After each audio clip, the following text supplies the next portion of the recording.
मैंने न कभी देखा ऐसा विचित्र नाम वाला कुत्ता। संपूर्ण परिवार साहसी है। कोई बोला कि मेरे कुत्ते का नाम उसकी प्रकृति से नहीं मिलता, क्या माउस कैट ने खाना खाया?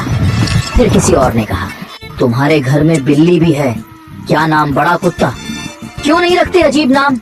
जाओ देटू, किसी ने पुकारा। हाँ, क्या हुआ?